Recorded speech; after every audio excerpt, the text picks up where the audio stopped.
All right, well, welcome to AFM's virtual training today. Thank you all so much for coming and participating.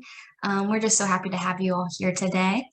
All of these virtual trainings are just supplied to you free of cost, and they are also recorded and posted on our YouTube channel just for your later viewing if you want to go back and just refresh yourself on what was taught, or you are also more than welcome, and we invite you to share them with your colleagues and share what you learn here with your colleagues as well, and invite them to virtual trainings in the future. We are also going to be offering certificates today after the training. That will be only if you stay for 45 minutes or longer. That's 70% of the training to earn that certificate of attendance.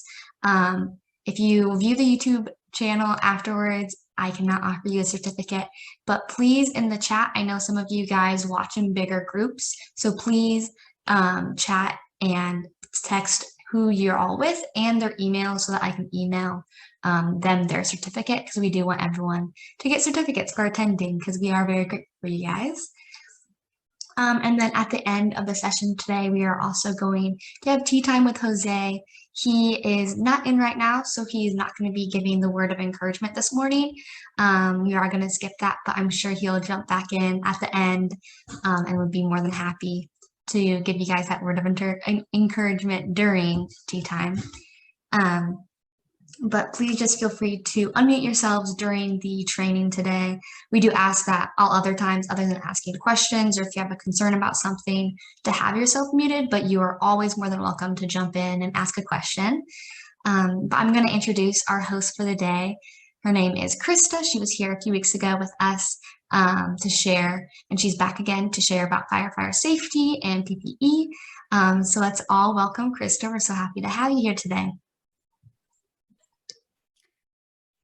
Hello, Jumbo, everyone.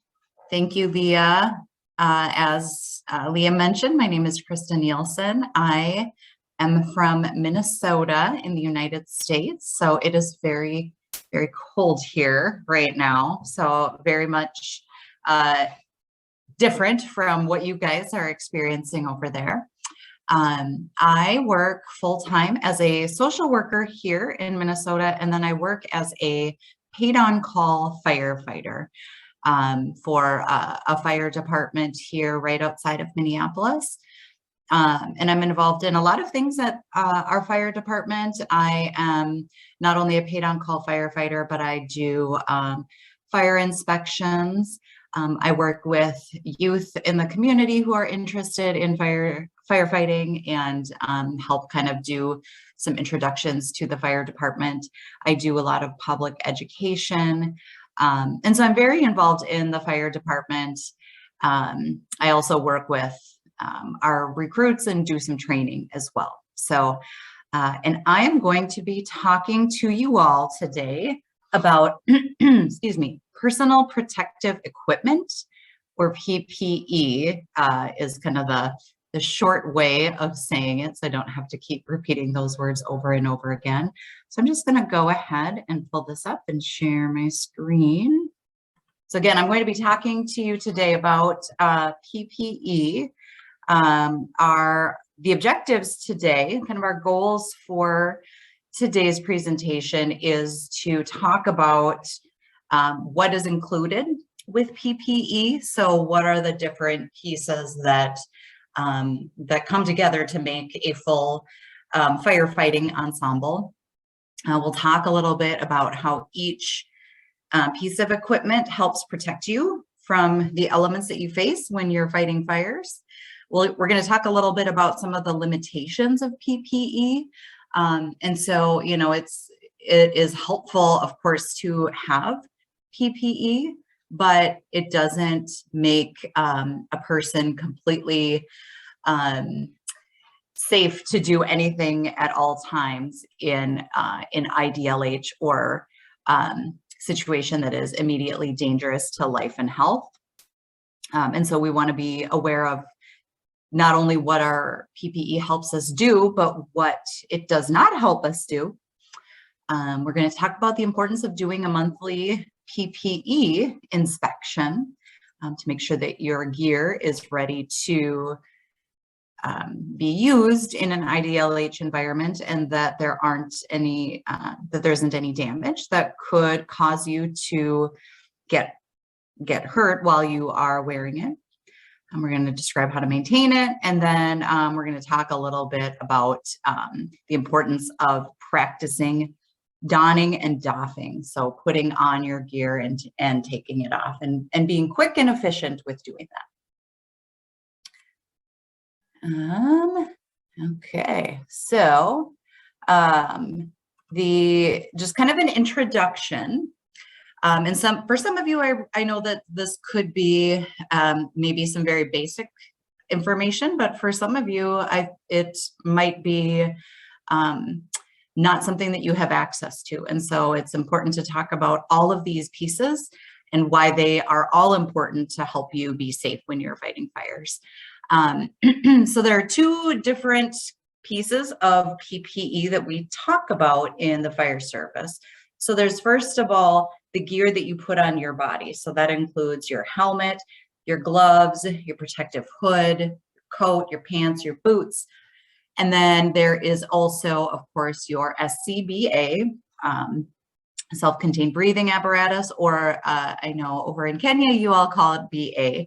And just a little plug, I did a BA presentation 2 weeks ago. So if you have not had a chance to see that, I would encourage you to view that as well. So moving on to the next slide. So what is what does PPE do? Why do we wear it as firefighters? It protects our body from a limited amount of heat. So again, just being aware that it doesn't make us completely able to take all of the heat that is involved in if we go into IDLH environment. So it's a limited amount of heat. And then of course our SCBA or BA allows firefighters to enter a smoky and toxic environment, and then provides respiratory protection. So it allows us to breathe. So we've got our gear that helps our body stay safe from heat and from the contaminants involved in fire. And then our SCBAs allow us to breathe without our lungs being damaged. So I have some questions for you, and anyone can answer that. So, and I apologize for the dog barking in the background. So raise your hand if your brigade uses full PPE during firefighting operations. So I'm looking forward to see how many hands I see raised.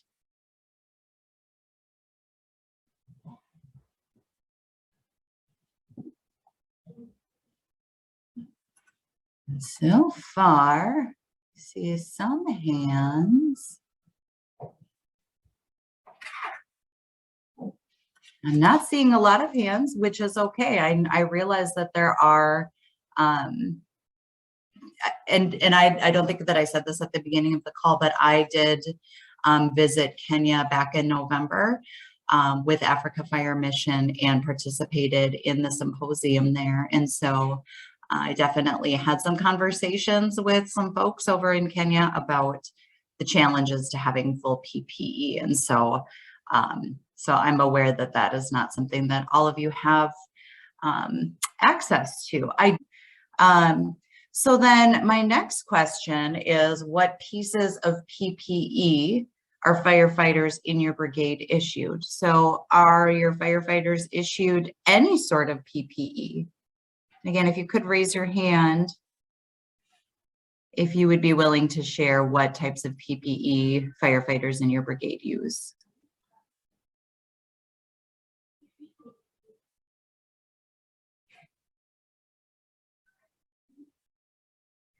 Looks like I see Samuel.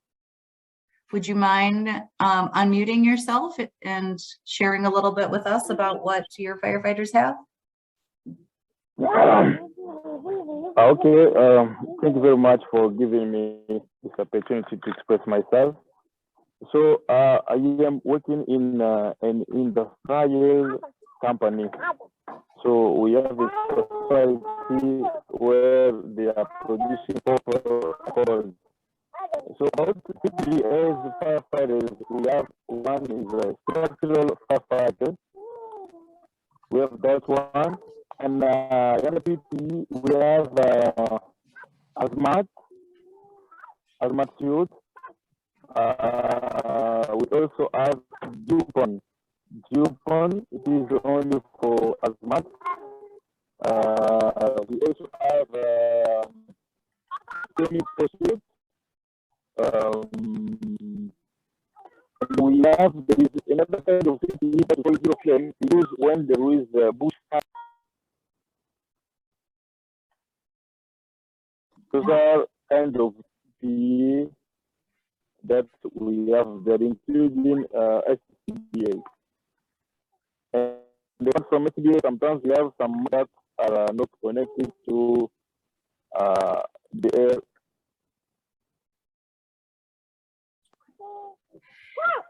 And I did have a little bit of trouble hearing you. There was kind of some static while you were talking, Samuel. So I just want to make sure that I understood. I heard you say that you have BAs, and did you say you have hazmat? Or did I not hear that right at all? Okay, yes, I said there's a little problem of network. We have structural firefighting PPE. Okay. And apart from that, okay, we also have hazmat suit. We also have chemical suit. We also have hazmat suit. It is safety. Yes. And we also have Dupont. Dupont is safe. So we wear our normal PPE, like anti-acid, with the BA, and we put on that PPE. Okay. It's from that zero flame. Zero flame, we use it when we are responding to bush fire. Okay. Great. Thank you for helping to helping me understand. So you have the full firefighting, the structural firefighting gear and BA. So you've got the full equipment. And where are you from, Samuel? I'm from DRC Congo. Congo. So I'm working in one of Glencore company. Yes, in it is a society, a company where they are producing copper and cobalt. Okay. Thank you. Thank you, Samuel. Is anyone else able to, I'm sorry, what was that?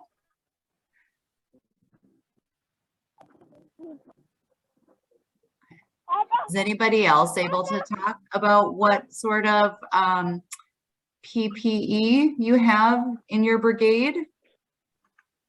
Or maybe maybe some of the challenges that you have to getting all of the equipment that you need?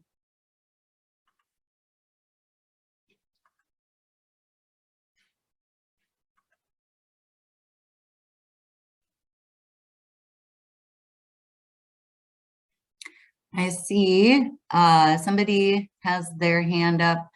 Adelino, you want to unmute and share with us what you have or what your challenges are? Good afternoon. How are you? Hello. Okay. Can you hear me? Yes, we can hear you. Yeah, Adelino, I'm from South Africa, and in purchased from as JB Max Fire Department in the municipality.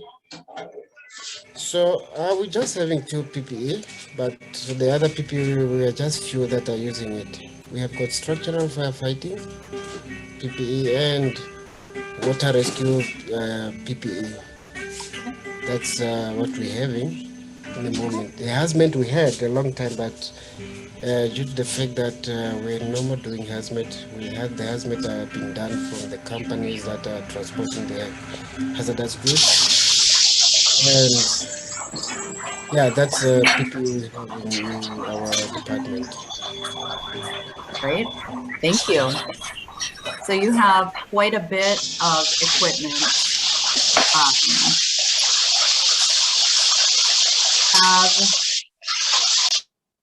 There we go. I had to, if you could just please make sure you're muted unless you're talking, that would be.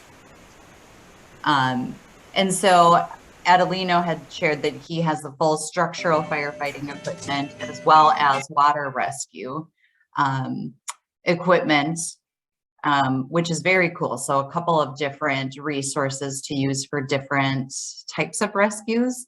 And today we're actually just going to be talking about structural firefighting gear and what is used for that. So just to put it out there that there's different gear that can be used for different types of rescues and different types of firefighting operations. So for example, wildland firefighting has different types of gear than structural firefighting. Water rescue has other types of gear. If you're working in hazmat situations, that PPE is often different as well. So for today, we're just going to be talking about structural firefighting gear.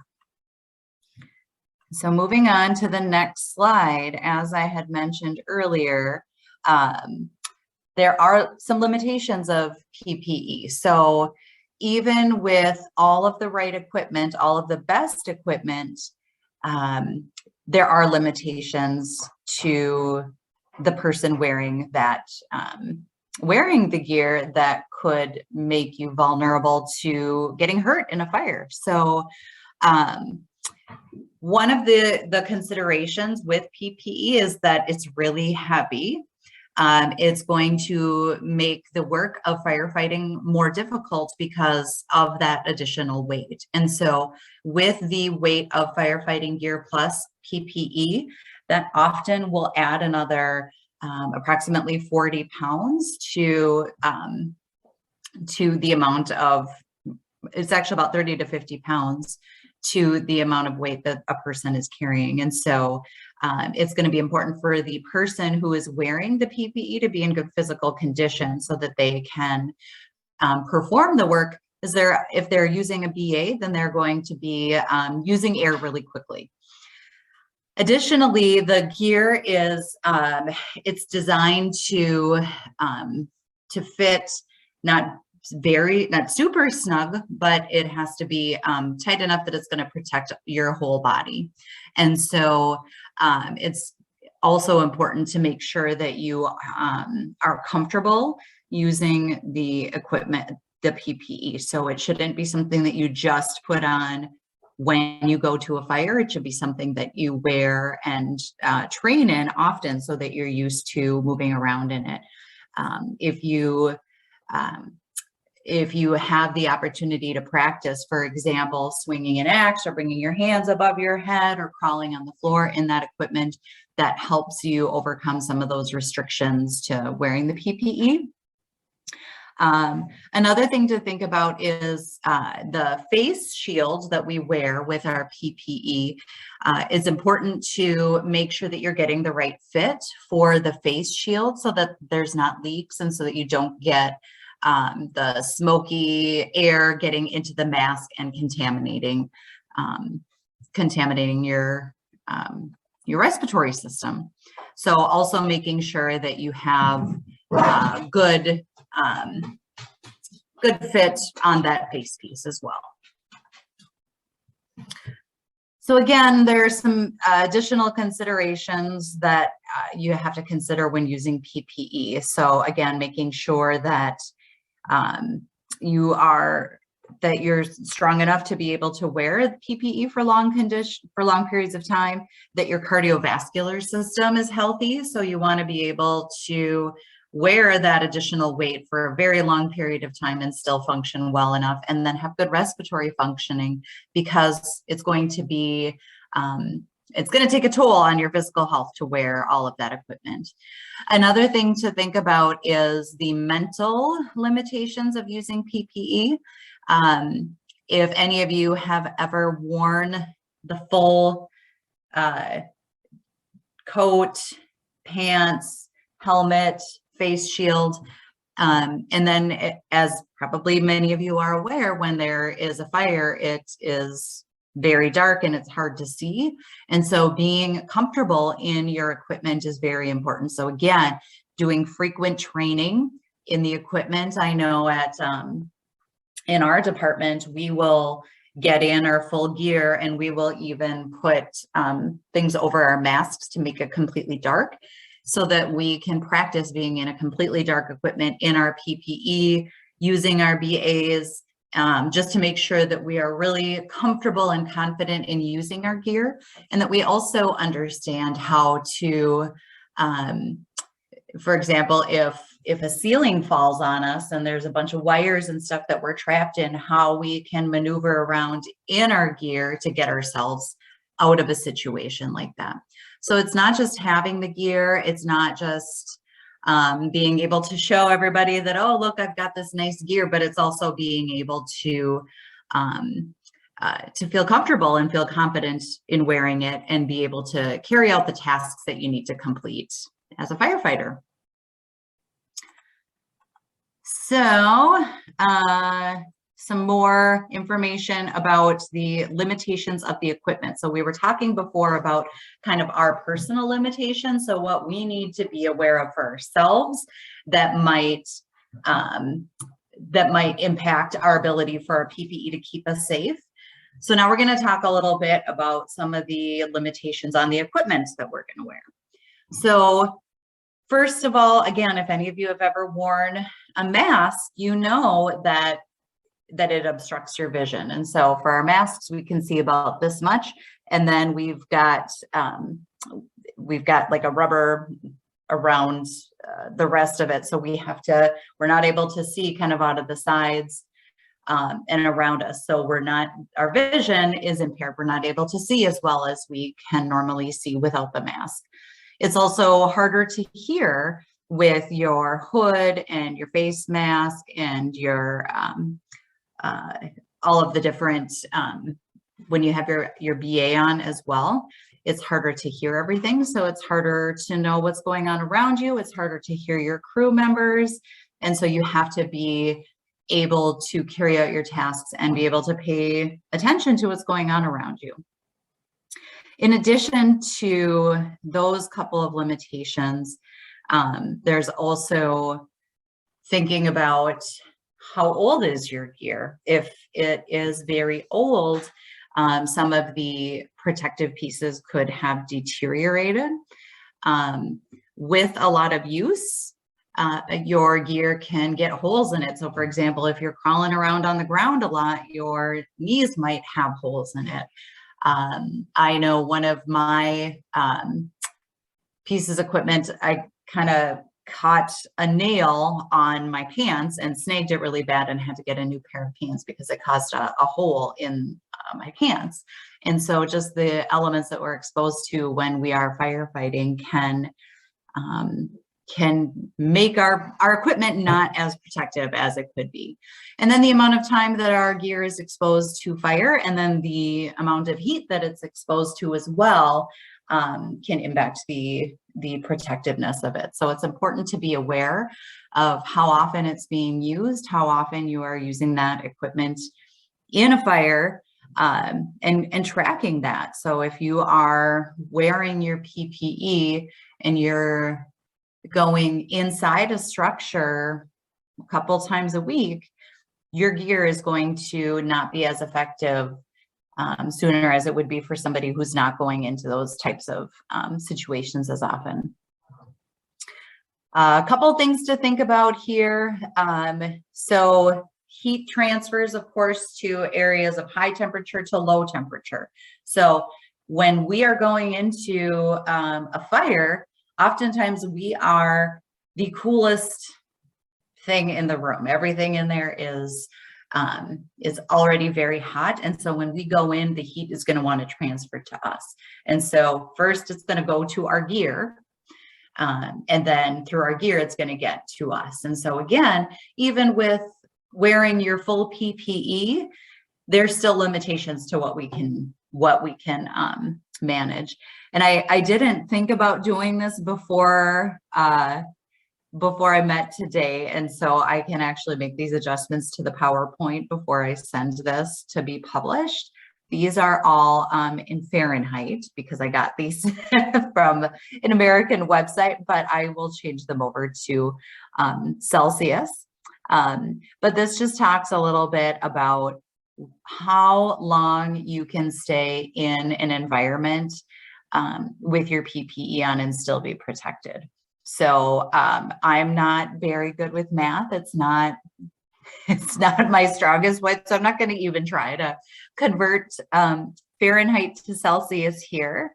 But again, I will adjust this in the PowerPoint before sending it to Leah to send out to you.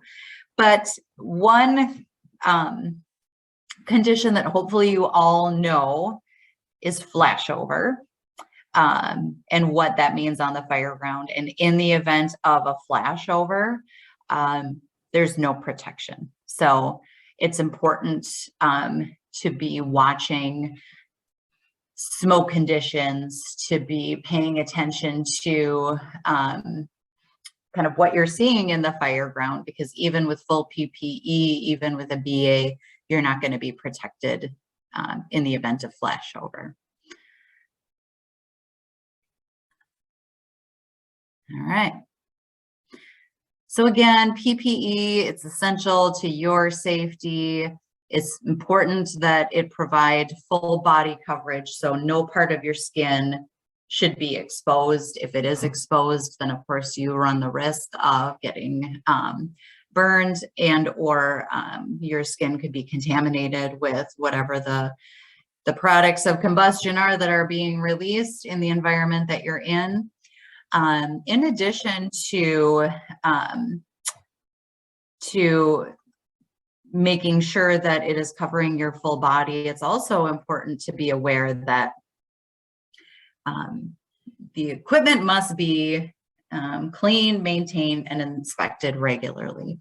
So when you are using your gear on a scene, it's important to not only use it correctly, but to clean it off when you are done. And so we call that decon.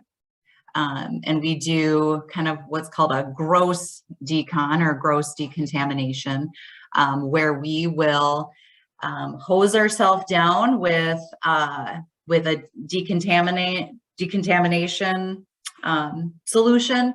If you don't have decontamination solution, dish soap can also be effective, but we spray ourselves down with water. We have scrub brushes to clean off our gear to get all of those contaminants off our body, and make sure that that's done after every single call that we go on where we're exposed to any of those pieces of, or any of those products of combustion.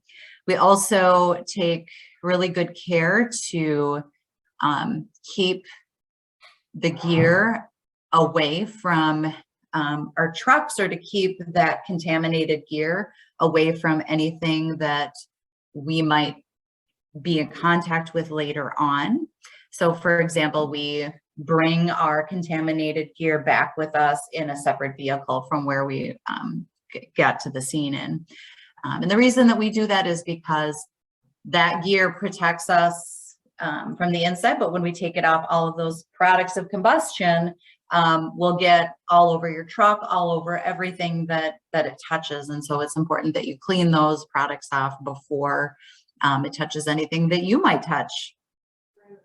And then again, the importance of maintaining and inspecting your gear.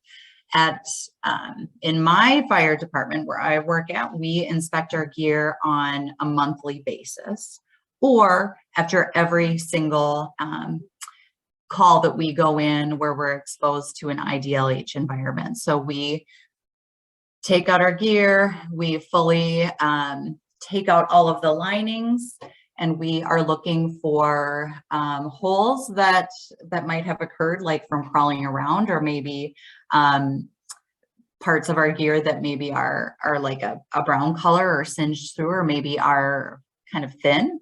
So we're looking for all of those different pieces of our gear that might make us less protected if we are not watching for those. So that is, again, something that we do on a monthly basis. And we also do it after every call where we are going into a fire scene.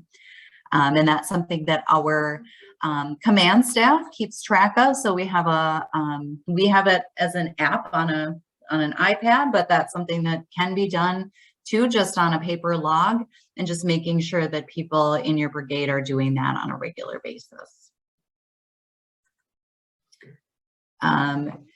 The other piece to note is that with the structural fire, again, we're talking about just the structural firefighting ensemble today.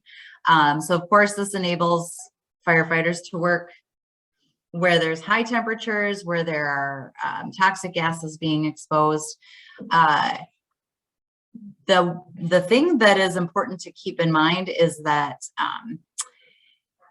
even a small amount of exposure to those to the high temperature or toxic gases can impact you. And so it's important to make sure that you are donning or putting on these pieces of equipment anytime there's the potential to be exposed. So for example, if you receive a call and maybe there could be fire or maybe not, it's hard to tell. We always put our gear on and are ready to fight the fire right away. So making sure that you are able and comfortable putting on the gear quickly. We have something called a 2-minute drill that I was really wanting to work on when I was in Kenya and doing the symposium, but we didn't get a chance to do it. But the goal in the 2-minute drill is to be able to put on all of our gear, including our BAs, in under 2 minutes. And we make it like a race and a contest to see who's the fastest. I think the fastest in our group was able to do it in like 1 minute and 20 seconds or something like that. And so we start like with our shoes off, and we have timers, and we set the timer, and we find ways to get that gear on and get that get ready to go on a scene if needed as quickly as possible. And so if you do have any firefighting gear, that's something that I would encourage you to do, is to kind of start those practices of getting comfortable, getting your gear on and getting it on quickly. The other piece to keep in mind is repeating over and over the process of, again, donning and doffing your gear so that you're comfortable with it and know how your gear is supposed to fit, where the zippers are, where the buttons are, where your equipment is within your gear. So if you've got like any cutting tools or anything like that, because if you're in a scene and you become entrapped or something goes wrong, it's going to be important that you're familiar enough with your gear that you can maneuver around in it in the dark in sort of a high stress situation and be comfortable with it. So the structural firefighting ensemble, what does it provide? It provides thermal protection. So it protects you from heat. It repels water, so you're not going to get wet and then again impact your ability to keep the heat away. Provides impact protection. So if you if the helmet, especially if something were to fall and hit you on the head, it protects you from that. Or like I had mentioned, I was crawling around on the floor and there was a large nail sticking out of the ground and it cut through the gear, but it didn't cut me. So it protects you against cuts and abrasions. It's padding against injury. So if you fall, it can help with that. And then of course the BA provides respiratory protection. So we're just going to talk a little bit about each element of the firefighting, this ensemble. So we'll talk first about our helmets. Again, one of the most important pieces of equipment that we can have. I would encourage you, even if you don't have any gear in your brigade, to try to advocate for getting a helmet. Here in the United States, it is required that helmets meet the NFPA 1971 standard. As I mentioned earlier, it protects you from objects that fall. When I do public education events, If I have somebody with me, I usually do a demonstration for the kids where I hit the other firefighter on the head with something kind of hard when they're wearing their helmet, just to show them that what a helmet can do to keep ourselves safe when we're on a scene. We often have the helmets coded according to rank, so that if we need to know who to connect to, for example, our chiefs here in the US are called white helmets. So we know that if we need to speak to a chief for some reason, we go to what we call the white helmets. So again, like I said, if you have no pieces of firefighting equipment, I would encourage you to first start off with asking leadership around you for the protection of a helmet. Second piece of structural firefighting gear is the protective hood. So this goes over your head. It covers the exposed skin right around our neck, which is actually really sensitive if this part of your skin gets exposed to contaminants because of where our arteries are located and how close they are to our skin. The potential for those contaminants to get into our bloodstream is really high. And so this hood protects the skin. And then this goes over the face piece. So you put the face piece on, you put the helmet over the face piece, and then you put the helmet on top. So again, this covers your exposed skin. It's flame resistant and protects you from contaminants, and then also has a little bit of thermal protection for your skin as well. Turnout coat. This is another piece of equipment, and this is the turnout coat and the bunker pants are kind of what people think about when they think about firefighting gear, other than the helmet. But there are 3 layers that help protect us in the turnout coat. There's the protective shell, and then there's the moisture barrier and the thermal barrier inside the protective shell. And so the one thing to think about is that, and this is especially important for you over there in Kenya, I know you guys are used to the heat, but the heat, the thermal barrier protects heat from getting in, but it also prevents heat from our bodies from getting out. And so this can become an issue when you are working in very high heat, and then the weather is very hot as well. And so it's important to be watching your fellow firefighters for signs of heat exhaustion, heat stroke, things like that, making sure that you are finding ways to cool yourself after you've been working really hard if you're wearing full PPE. So just make sure that you are also, when you're doing your gear inspections, that you're looking at all 3 layers to ensure that they're all in good shape and that there aren't any holes or anything that would impact you and potentially cause you to be exposed to some of those contaminants and some of the heat. And then the flap that you can see, I don't know if you can see my my cursor here, but that provides kind of a double seal to keep you even more protected from the elements. I'm going to jump in real fast, Krista. We have a question in the chat. Sure. Samuel asks, what does the eagle head on the helmet mean? Yeah, that's a good question. I can go back here. So this is, so I wish that I had the exact definition. I feel a little bit like I'm not doing my job as a firefighter by not knowing. What I can say is that the eagle is the United States.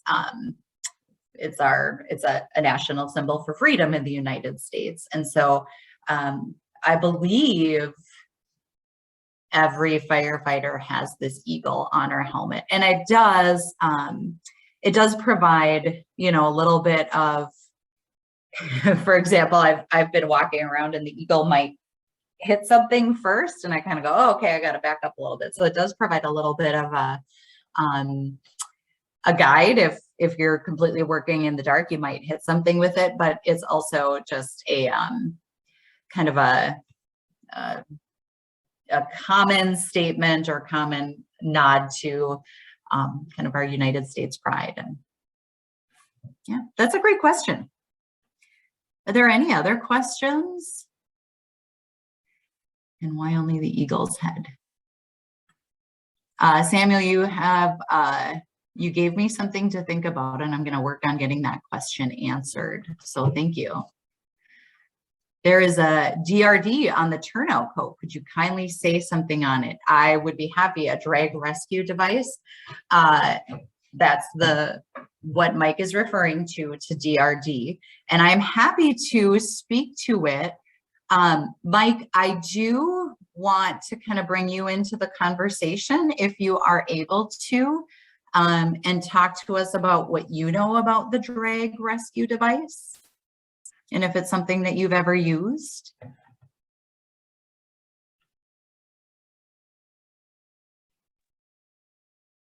Yes, good evening. Hello. I hope you can hear me now. Yes, I can hear you.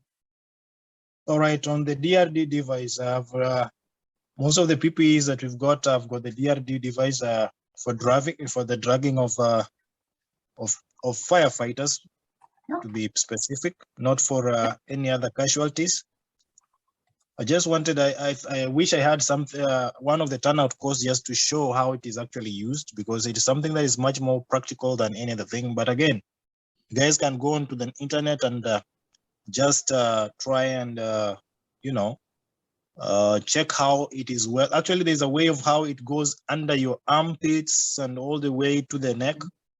Yeah. So that is very, very important that everybody knows how it is supposed to be always on standby on the court, other than just being there, because I've seen some other people just having it, but they don't know how it is supposed to be well placed on the court, so that it's easier to use it whenever there's any emergency that you want to, And I wish I could be able to demonstrate it now, but apparently it's not very easy. But people can visit the net and see how best it can be used, or how best it can actually help the firefighters whenever they need it in the rescue mission.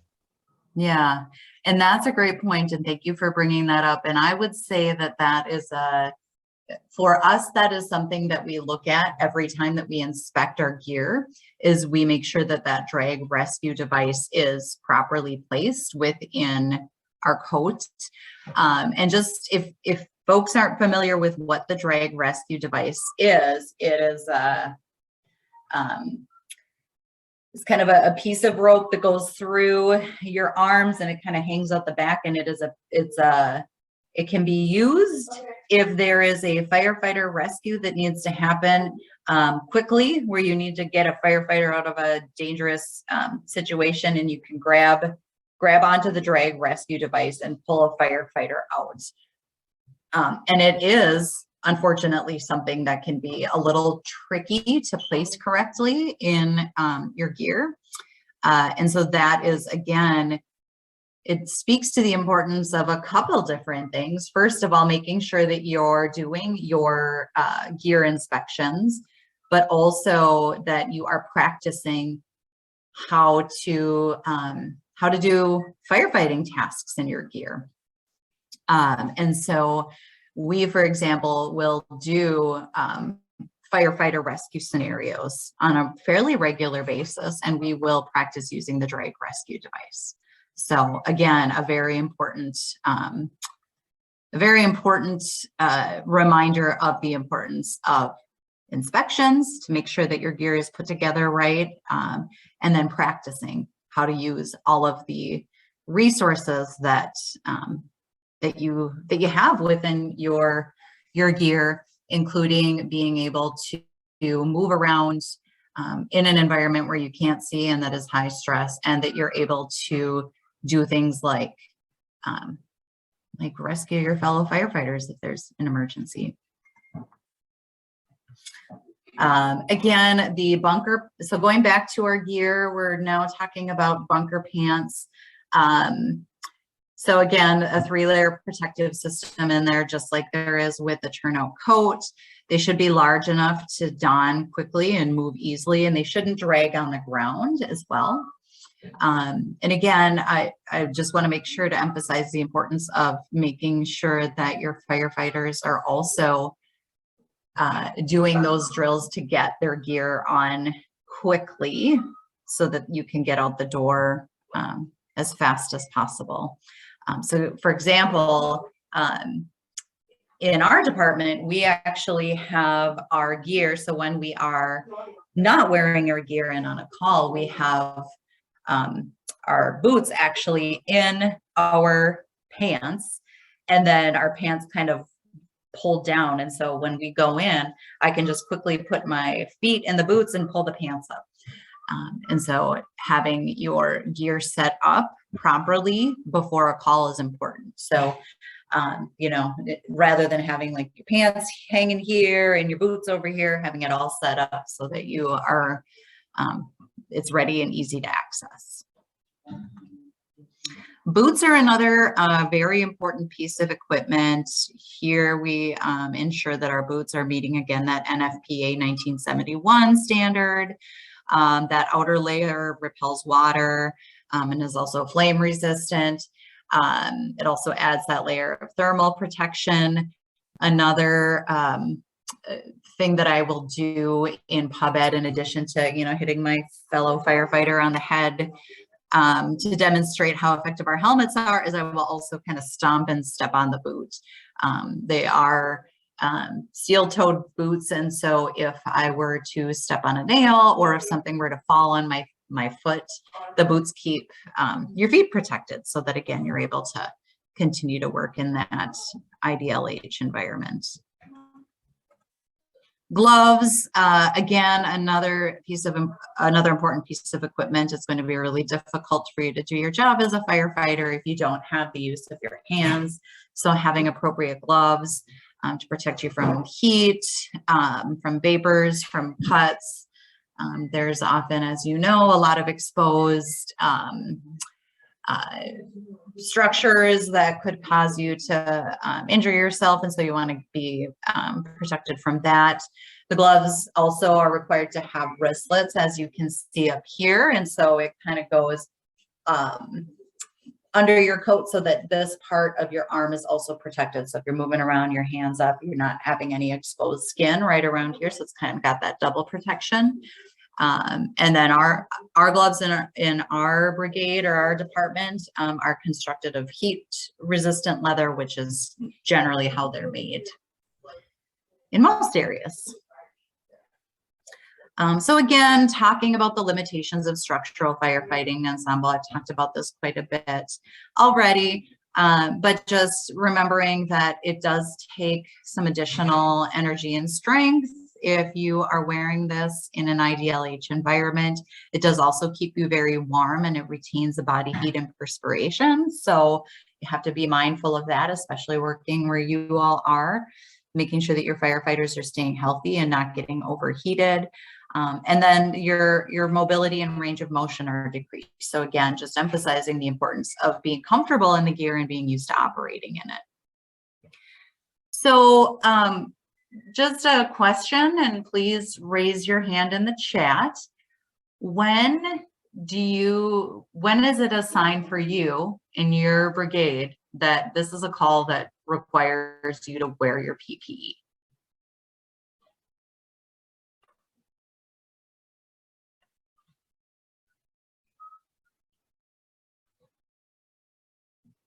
Richard, I see your hand is raised. You could unmute yourself. Hi, good evening, everyone. Hello. Hope everyone is. Hi, how are you? Good, how are you? Fine, thank you. Okay, to answer the question, my department, we have this rule, like whenever we are attending to any type of emergency, depending on, not depending to any specifically, we have to don our full PPE. Sorry, I'm heading to my workstation, but then you can hear a lot of noise, background noise. So I mean, as I was saying, like every call is entitled to wear a full PPE. Probably less the BA because we don't have a lot of BAs around. And then it's Okay. management of the BA is strictly out of service. But the other, the bunker part, the tunic, the helmet, and also the flash hoods and the fire gloves, that one is essential to any emergency call. Wonderful. Yeah, and one type of call that I haven't mentioned that is important also to wear your PPE are auto accidents or extrications, right? Is that something that you respond to, Richard? Yes, we do go, but in such a case, everyone has to join the PPE because maybe you're doing for extraction, you have to use the tools, the power tools, and maybe you have to break the grasses, and also you have to prevent ourselves. We might have spillage on the scene, chemicals, like sometimes we attended to a fuel tank. It had some fuel spillage. Fortunately, it didn't burn. So we have to make sure everyone is done. Yeah. And when, another question for you, when you are, do you don your gear, put your gear on at the station, or do you put it on when you get to the call? We don our PPEs at the stations before the fire engine is let out of the gate. Everyone must have done, because it's a time saving. It's easier when you have packed your bunker your pants on the boots, exactly as you said. It's easier. You just have to pull on the pants, and then you do the strapping, and then you wear the turnout, the hood, as we move out. Yep. Another consideration too is for getting your PPE on at the station is what the public sees if you don't, right? So if you're hopping off the truck and getting your pants on and stuff like that, the public might see you as being not prepared to fight a fire. Whereas if you can hop off the truck and you've got your full gear on and you're ready to go, their confidence in your ability to fight the fire is going to increase because they see, wow, they're really prepared, they're ready to go. And so that's another, there's a lot of important reasons for making sure that you are fully geared up before getting on the truck. You brought up some good points, and that's just another sort of consideration to have. So thank you, Richard. I see Errol has your hand up. Yes, it is. Hello. Hello, hi. Okay, I think another time where you can don your PPE, for example, the aviation firefighters, when you're refueling or when you're on fueling standby for the planes and the aeroplanes and the helicopters as they're refueling. Sure. Yeah. Do you work at the airport, Errol? At the moment, yes. Yeah, I thought I remembered that from the last call. And so do you don your gear when every time a plane comes in, or just if there's a problem that they have noticed on a plane? Safety is paramount. Every time you have to get prepared. So for example, I don my PPE every time a plane comes in or when there's a takeoff. Okay. Because you never know what can happen at that particular moment. Okay. And also, again, it's like Richard says, it's good to be prepared. Yes. One more question. Do you practice skills in your PPE? So do you do any drills to make sure that your firefighters know how to move and know how to manage their gear in a high stress situation? Yes. Okay. Good. Wonderful. And that is something that I hope to talk about at some point down the road, is different drills that firefighters can do either in their PPE to help them get used to managing in their PPE and just in general. So thank you. That's great to hear that you are, that you're doing that on a regular basis. That's wonderful. Okay, so we just have a few minutes left. So I am going to move on to now, how do you care for your PPE? I was gonna put a question out there to all of you about what you do to care for your PPE. We don't really have a lot of time, unfortunately, but if you could put in the chat what you are doing in your brigade to care for your PPE. So whether it's any decontamination or whether it's gear inspections, if you could put that in the chat for everyone to read, that would be wonderful. It's important, again, if you don't have a really consistent plan for caring for those that you work on, doing so, even if you don't have the full complement of PPE, that you work on implementing that with whatever you have right away. So next slide, again, checking it regularly, repairing or replacing damaged PPE ASAP as soon as you can. Again, making sure that you're cleaning your PPE if you've been exposed in an IDLH environment, exposed to chemicals or hazardous materials, washing, and then tracking the use. How many scenes have you been in? How many times have you worn it in an IDLH environment? And then one thing to consider, and these are considerations for everybody, no matter how many items of PPE you have. So whether you have the full amount of PPE or whether you have nothing, these are things that you can do to keep yourself safe after you have performed some firefighting activities. So shower within the hour is kind of a saying that we have here. If you can get yourself cleaned off within an hour of being in an IDLH environment. So making sure that you're scrubbing the neck, your abdomen and upper leg areas, just due to the location of kind of your arteries and things like that, there's more potential for those contaminants to get into your bloodstream. So making sure that you are cleaning yourself really well after being exposed. Removing PPE or any items of clothing that would have been exposed to soap or to those decontaminants.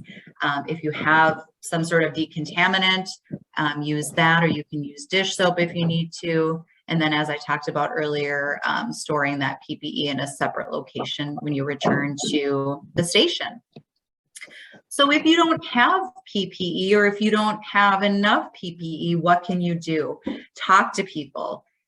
Take the information that I presented to you today and tell them why this is something that you need. Help them understand why having full PPE, including a BA and the equipment that you need, is going to help you keep yourself safe, is going to help you keep the citizens in your community safe.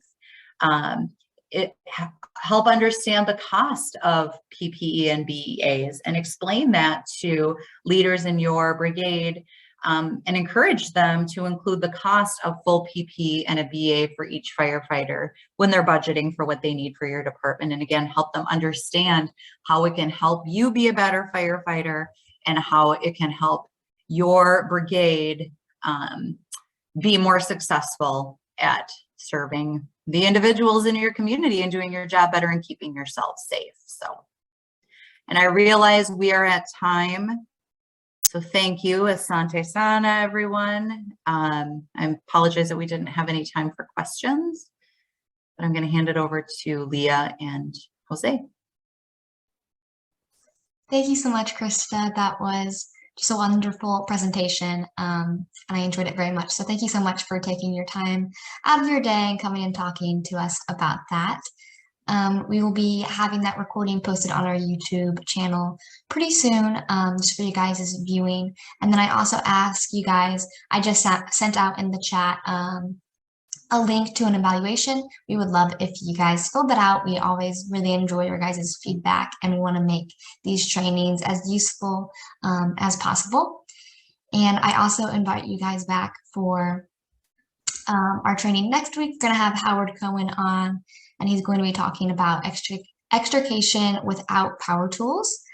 And you can use the same link that you used this week to join. And I'm going to hand it off to Jose now for tea time. Thank you, Leah.